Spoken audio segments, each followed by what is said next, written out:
Now, we all have heard how the pros have a perfectly flat wrist coming through contact that helps you to compress the golf ball. It helps you to get your forward shaft lean. It helps you to really start hitting some solid iron shots.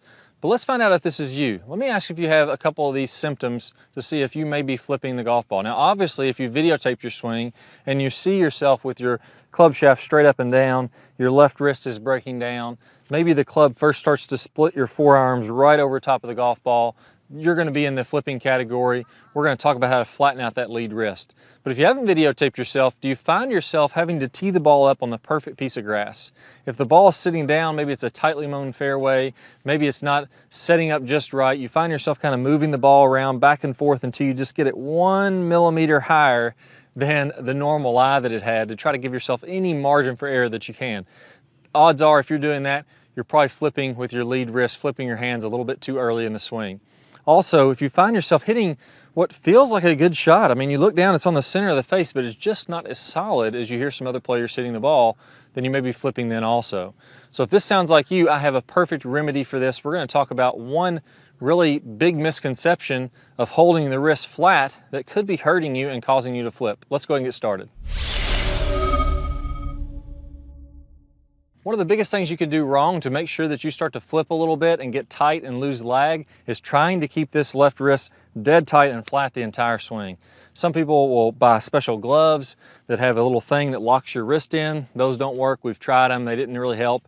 Some people will try to stick a ruler on the back here. It's good for feedback. It can kind of at least give you an awareness of when you're flipping the wrist, which can be a little bit helpful. But again, it kind of impedes how you're doing things and you end up flipping there. All kinds of crazy tricks to try to get you to stop flipping.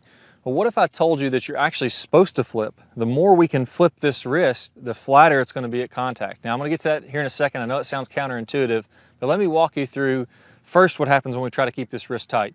If I try to lock my wrist in, keep it tight, wear the special glove, do all that kinds of stuff, what's going to end up happening is as I go to the top of the swing, when my wrists are tight, I'm going to tend to cast a little bit. When I start to cast a little bit from the top, now all of a sudden my club is outracing my hands, and no matter what I do, I end up kind of flipping through contact and my left wrist breaks down. So the tighter I keep my wrist from the top of the swing and in the backswing, what's going to happen is I'm going to be more and more likely to flip. Let's go ahead and try one out. I'm going to try to really lock in my left wrist, keep it flat, and let's see what happens. Yeah, so I could definitely feel myself flip there. Didn't feel very solid, even though I hit the center of the face. It was kind of clunky because I added a little bit of loft to that. And the reason is, again, it's not what's happening down here. It's that when you get tight with your wrist, you start to cast early and that club starts to outrace the hand. So no matter what you try to do at contact, once the momentum of that club starts going, it is way too late. There is not much you can do about it. So the proper way to do this is to actually let the wrist go. Now, this is what I call kind of a wrist snap. If you take your left wrist and you bend it back towards your body, where your palm of your hand's towards your body, that's what's called wrist flexion.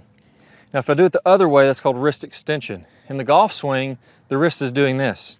It's actually going. It's letting loose. It's the timing of that that makes all the difference in the world. If I can come down halfway in my downswing, I'm going to have this wrist a little bit bowed, or at least perfectly flat. And then as I come through, that wrist is going to release up. It's actually going to fold back up. We'll get to the details of that here in a second. This isn't just for golf though. This is a universal principle. Anytime you're swinging a stick at a ball, the same thing's going to be happening. If we take a look at tennis in the backhand, you look at the pro players, as they start forward, this would be their lead hand if they're hitting a backhand. As they start forward, the wrist is going to bow this way. You see it gets a big bow in it when we're looking at this slow motion of the wrist of Novak Djokovic.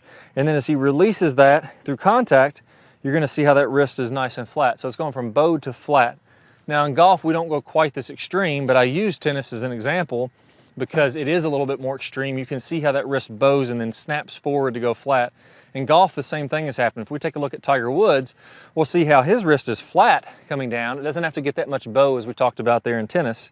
But as he releases on through and his hands come up past his shoulders, look at that left hand. You'll see that thing is almost bent 90 degrees. So he's really letting that wrist release. If he was trying to hold on that entire time, he would have casted, flip through impact, and then it would be way too late. Since he doesn't mind if those wrists release, he's going to let that release in front of the golf ball. The wrist is flat coming through contact.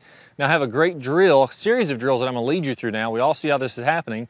Let's go ahead and ingrain this in your own swing. Now the first drill I want you to do is to get used to letting the wrist bow and then flip as you release past contact. Now that's the real key here.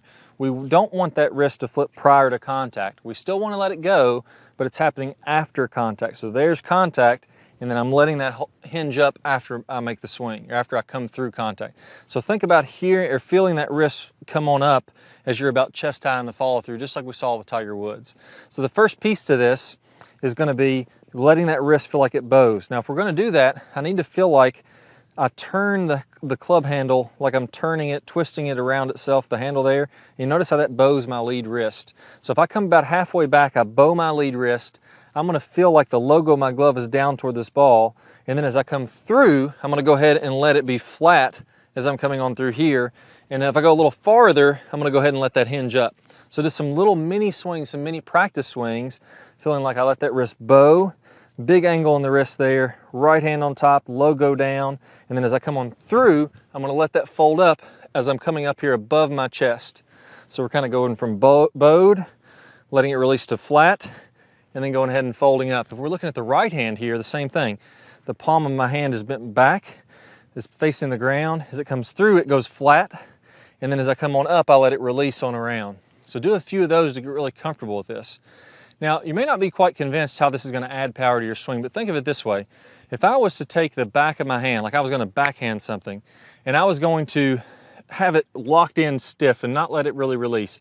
If I was to push into something doing that, I really can't get a lot of power doing that. Now, I could hit something, I could probably smack it pretty hard, but it wouldn't be the full amount of power.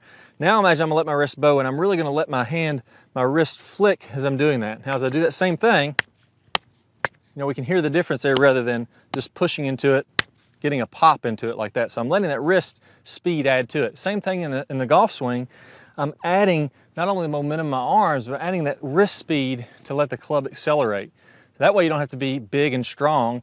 You can take advantage of the physics of this and get more speed, not being the biggest, strongest guy. So do a few of those swings, and then I want you to go a little farther back and actually hit a golf ball. So a little farther back, let the wrist bow, and then I'm gonna let it release as I'm coming up here. Really check to make sure that wrist is cupping up as you're doing that. So I'm flipping the wrist, but not until after contact. There we go, nice and solid. I took what felt like a 3/4 swing there, and I got that ball all the way to the green with my 8-iron. So that was about, let's see, that actual shot went 152 yards with just a nice, easy 3/4 swing with the 8-iron. That's a lot of that action is coming from the wrist. Now, another great training aid for this is a really simple one. It's called a tactic, and all this thing is, it goes over your wrist. Got a little piece of plastic in there that snaps. And if I put this on, what we're gonna see here is that it makes an audible sound, but it doesn't happen until after the swing.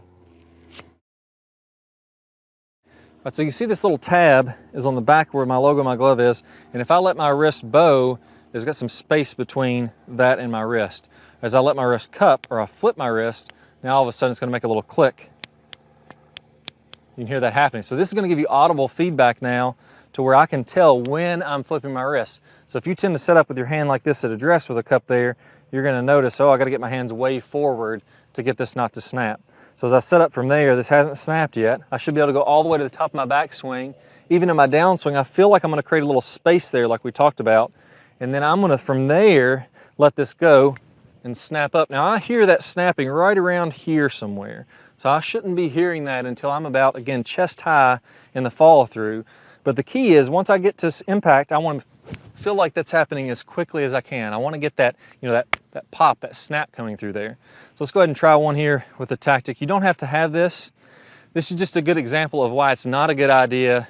It's okay for feedback in the backswing and the downswing, but it's not the best idea to say, okay, I got to lock this wrist coming all the way through. If I do that, that's kind of like me locking my wrist and trying to push through my hand like I talked about. You're not going to get that snap of speed.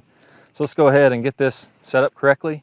Let's listen for the tick coming through into the finish. There we go. So me, I don't know if you can hear that on camera, but for me, I felt like that snapped right around in here, and that was a pretty solid shot. So again, with this or without this, you can still do the same drill. Now last piece here, I want you to focus in on your right hand. And again, we talked about that right hand covering the golf ball.